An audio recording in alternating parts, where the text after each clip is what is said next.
Hello everyone, কেমন আছেন সবাই? আশা করি সবাই ভালো আছেন। আজকে আপনাদের সামনে চলে এসেছি ওপ্পো এর একটি ফোন নিয়ে।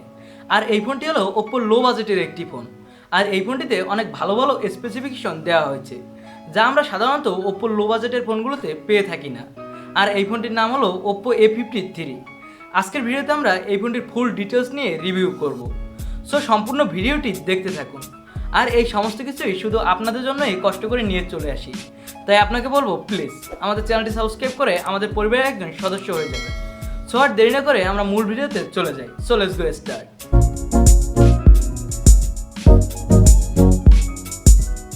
প্রথমেই এই ফোনটির ডিজাইন ও বিল্ড কোয়ালিটি নিয়ে আলোচনা করা যায়। এই ফোনটির পিছনে দেওয়া হয়েছে স্কোয়াড ক্যামেরা বাম্প। এখানে থাকবে ট্রিপল ক্যামেরা সেটআপ এবং এই ফোনটির সামনে থাকবে 500 সেলফি ক্যামেরা। এই ফোনটিতে দেওয়া হচ্ছে ব্যাক মাউন্টেন ফিঙ্গারপ্রিন্ট সেন্সর। এই ফোনটি দুইটি কালার ভেরিয়েন্টে লঞ্চ হবে। এই ফোনটির পিছনে থাকবে প্লাস্টিক বডি, সামনে থাকবে গোরিলা গ্লাসের প্রোটেকশন। ওভারঅল আমরা যদি দেখি তাহলে এই ফোনটির ডিজাইন ও বিল্ড কোয়ালিটি ঠিকঠাকই দিয়েছে ওপ্পো, কারণ এই বাজেটে প্রায় সব ফোনগুলোতেই সব কোম্পানি এই সেম মানের বিল্ড কোয়ালিটি দিয়ে থাকে। এবার এই ফোনটির ডিসপ্লে সেকশন নিয়ে আলোচনা করা যায়। এই ফোনটিতে থাকবে 6.5 ইঞ্চি মাপের HD+ ডিসপ্লে। এই ডিসপ্লেটা হবে একটি IPS LCD প্যানেল, আর এই ডিসপ্লেটা হবে পাঞ্চল কাটিং ডিসপ্লে। এখানে ডিসপ্লেতে দেওয়া হবে 90 Hz রিফ্রেশ রেট। তবে এখানে মূলত এই হায়ার রিফ্রেশ রেট দিয়ে আমাদের গ্রাহকদেরই বোকা বানানো হচ্ছে, কারণ এখানে যে স্ন্যাপড্রাগনের 460 চিপসেট ব্যবহার করা হবে, এখানে 90 Hz রিফ্রেশ রেট সাপোর্ট করে না। এখানে শুধুমাত্র নামমাত্রই এখানে থাকবে 90 Hz রিফ্রেশ রেট। তবে আমার মনে হয় এখানে যদি এই ডিসপ্লেতে 90 Hz রিফ্রেশ রেট না দিয়ে ওপ্পো এখানে যদি ফুল HD+ ডিসপ্লে দিত তাহলে আরও বেশি ভালো হতো। তাহলে ডিসপ্লের শার্পনেসটা আরেকটু বেশি পাওয়া যেত। এর ডিসপ্লে ব্রাইটনেস 270। তবে এখানে যদি ডিসপ্লে ব্রাইটনেসটি আরেকটু বাড়িয়ে ওপ্পো এখানে যদি এর ডিসপ্লে ব্রাইটনেস 350+ দিত তাহলে ডিসপ্লেটা দেখতে আরেকটু বেশি ভালো লাগতো। তবে ওভারঅল আমরা যদি দেখি তাহলে ডিসপ্লে সেকশন ঠিকঠাকই দিয়েছে ওপ্পো, কারণ এই বাজেটে প্রায় সব কোম্পানিগুলোই এর ডিসপ্লে সেকশন সেমই দিয়ে থাকে। এবার এই ফোনটির প্রসেসর সেকশন নিয়ে আলোচনা করা যাক। এই ফোনটিতে থাকবে স্ন্যাপড্রাগনের 460 প্রসেসর। এটা স্ন্যাপড্রাগনের একসময় অনেক ভালো প্রসেসর ছিল, তবে বর্তমানে এটা অনেক পুরনো হয়ে গেছে। এটা 11 ন্যানোমিটারের একটি প্রসেসর। তবে এই বাজেট অনুযায়ী আমার কাছে এর প্রসেসর সেকশন ভালোই মনে হয়েছে, কারণ এই 12,000 টাকা বাজেটে প্রায় সব কোম্পানিগুলোই তাদের ফোনে এই সেম মানের প্রসেসরই দিয়ে থাকে। এখানে আপনি মোটামুটি ভালোই গেম প্লে করতে পারবেন।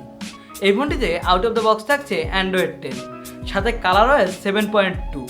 এখানে একটি সুবিধা হলো এখানে থাকছে এক্সট্রা মেমোরি কার্ড স্লট। এই ফোনটি একটি র্যাম ভ্যারিয়েন্টে লঞ্চ হবে 464 GB। এখানে থাকবে LPDDR4X র্যাম, সাথে UFS 2.1 স্টোরেজ। এই ফোনটিতে দেওয়া হবে 3.5 মিলিমিটারের অডিও জ্যাক। এটা ভালো একটি ফিচার, বিশেষ করে যারা গেম প্লে করেন তাদের জন্য অনেক দরকারি একটি ফিচার। এবার এই ফোনটির ক্যামেরা সেকশন নিয়ে আলোচনা করা যাক। এই ফোনটির পিছনে থাকবে ট্রিপল ক্যামেরা সেটআপ, যার প্রাইমারি লেন্স 13 মেগাপিক্সেলের। এই ফোনটিতে থাকবে 2 মেগাপিক্সেলের ম্যাক্রো লেন্স, সর্বশেষ থাকবে 2 মেগাপিক্সেলের ডেপথ সেন্সর। তবে এখানে আমার মনে হয় এখানে যদি 2 মেগাপিক্সেলের ম্যাক্রো লেন্স না দিয়ে এখানে যদি ওপ্পো 5 মেগাপিক্সেলের ম্যাক্রো লেন্স দিত তাহলে এর ক্যামেরা সেকশন আরও বেশি ভালো হতো। এই ফোনটির পিছনের ক্যামেরা দিয়ে ফুল HD+ ভিডিও রেকর্ড করা যাবে। তবে এখানে যদি 4K রেজলিউশনে ভিডিও রেকর্ড করা যেত তাহলে এই ফোনটি আরও বেশি ভালো হতো। এই ফোনটির সামনে থাকবে 13 মেগাপিক্সেলের 500 সেলফি ক্যামেরা। এর সামনের ক্যামেরা দিয়েও ফুল HD+ রেজলিউশনে ভিডিও রেকর্ড করা যাবে। ওভারঅল আমরা যদি দেখি তাহলে এর ক্যামেরা কোয়ালিটি ভালোই দিয়েছে ওপ্পো। এবার এই ফোনটির ব্যাটারি সেকশন নিয়ে আলোচনা করা যায়।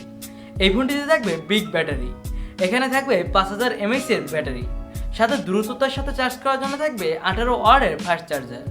এখানের ব্যাটারি সেকশন ভালোই দিয়েছে ওপ্পো, কারণ এই 12,000 টাকা বাজেটে প্রায় সব কোম্পানিগুলোই তাদের ফোনগুলোতে 10 ওয়াটের ফাস্ট চার্জার দিয়ে থাকে, কিন্তু আপনি এই ফোনটিতে পেয়ে যাবেন 18 ওয়াটের ফাস্ট চার্জার। এই ফোনটির 464 GB ভার্সনটির দাম ইন্ডিয়ান রুপিতে 12,250 রুপি, যা বাংলাদেশে আসলে এর দাম আনঅফিসিয়ালি 15,000 টাকার আশেপাশে থাকবে বলে আশা করা যায়। আর এই ফোনটি 25শে আগস্ট ইন্ডিয়ায় অফিসিয়ালি লঞ্চ হতে যাচ্ছে এবং এর নেক্সট মান্থে বাংলাদেশেও অফিসিয়ালি লঞ্চ হবে বলে আশা করা যায়। এবার আসা যাক এই ফোনটি আপনাকে কতটুকু ভ্যালু পর মানি দিবে। আমার মনে হয় এই 12,000 টাকা বাজেটে এই ফোনটি আপনাকে যথেষ্ট ভ্যালু পর মানি দিবে, কারণ এই ফোনটিতে আপনি পেয়ে যাবেন অনেক বড় ব্যাটারি, এখানে আপনি ভালো প্রসেসরও পেয়ে যাবেন, এছাড়াও ক্যামেরা কোয়ালিটিও আপনি ভালোই পেয়ে যাবেন। এছাড়াও এখানে আপনি পাবেন 18 ওয়াটের ফাস্ট চার্জার, যে চার্জারটি দিয়ে আপনি দ্রুতই আপনার ফোনটি চার্জ করতে পারবেন। ওভারঅল আমরা যদি দেখি তাহলে এই বাজেটে এই ফোনটি নেওয়াই যেতে পারে। এই ছিল আজকের ভিডিও। আর ভিডিওটি যদি ভালো লেগে থাকে তাহলে অবশ্যই একটি লাইক দিবেন। আর আপনি যদি এখনও আমাদের চ্যানেলটি সাবস্ক্রাইব করে না থাকেন তাহলে আপনাকে অনুরোধ করবো প্লিজ আমাদের চ্যানেলটি সাবস্ক্রাইব করে আমাদের পরিবারের একজন সদস্য হয়ে যাবেন। দেখা হবে অন্য কোনো ভিডিওতে। আজকের মতো এখানেই বিদায়।